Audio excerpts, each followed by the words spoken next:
Hey everyone, it's Joy here for ReverseConfetti. For my card today, I'm using some brand new release products, the Large Rainbow Circle, a Beautiful Day stamp and coordinating die, and the Folklore cover panel. So here is that Beautiful Day, a Beautiful Day stamp set. And you can see those big, beautiful images that we're going to color. And then there is the coordinating dies. And then this is the Large Rainbow Circle, and I will show you the Folklore cover panel in just a little bit. So let's start by stamping these images. I want to stamp them with gold embossing powder. So I have some Bristol Smooth watercolor cardstock. I am stamping that with clear embossing ink. Then I will sprinkle on my gold embossing powder. I did prep that with an anti-static powder tool. I do have my heat tool heating up so it will be nice and hot and melt this really, really quickly.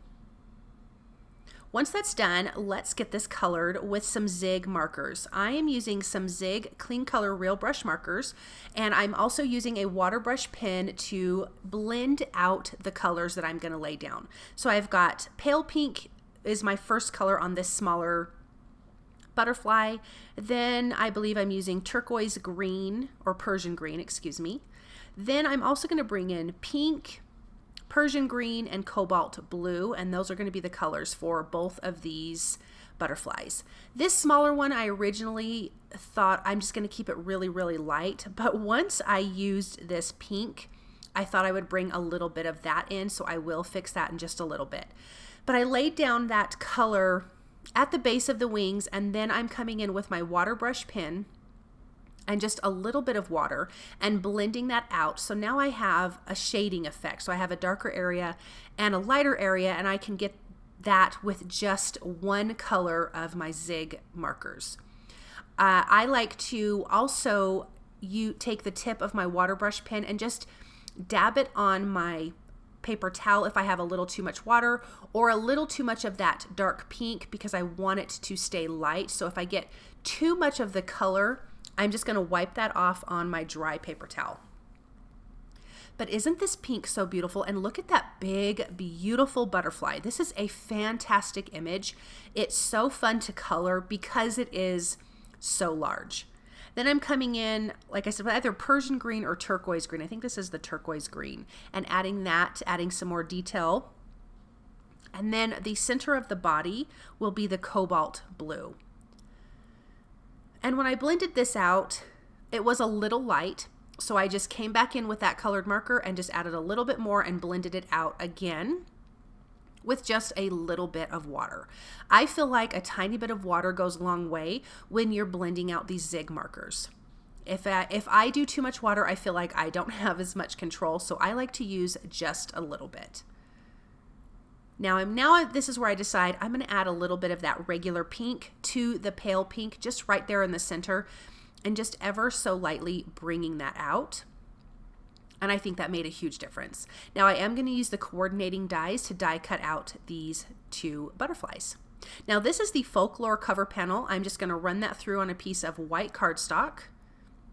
I'm going to run that through my die cut machine, and this is really going to give some great texture for the Large Rainbow Circle. So I'm just going to die cut this, and I also die cut this Large Rainbow Circle from gold mirror cardstock, and I did that off camera because I want to bring in a couple of those pieces when we put this together. Now I'm sorry I did not have this recorded, but I cut a circle piece of just thin printer paper. I adhered my circle pieces together and they just fit together nice and easy like a puzzle, and you can see I put two of those gold mirror pieces in towards the bottom and everything just slides together. I'm so sorry that I did not record that for you guys, but it really is super, super simple to put together. I adhered that to a piece of printer paper because it made it easier to adhere it to that white A2 size card base. Now the sentiment is from a Beautiful Day stamp set. I'm going to stamp that in black ink, and then I'll just trim that out with my paper trimmer. And it says, "Hello, beautiful friend." It's got a scripty font and just a regular font, which I really love sentiments like that. I just think it adds a lot to the card design. So once I have that trimmed out, we can get the rest of this card together. I'm going to adhere this panel, which is slightly smaller than an A2 size, to a white A2 size base. I just kind of bend up the wings on the butterflies, and then I'm going to add a couple pieces of foam tape, well, a piece of foam tape to each butterfly, and just adhere that on that circle. And then I'm going to slide that sentiment in again with foam tape as well. I'd love my sentiments to have foam tape because I just love dimensions so much. I'm going to pop that in place, and then I want to finish with some gold sequins. So we're just going to adhere a scattering of those with some liquid glue. And then this card is finished, and it is so beautiful and so fantastic. And I hope that you guys enjoyed this project. Thank you guys so very much for stopping by and watching, and I will be back with another video.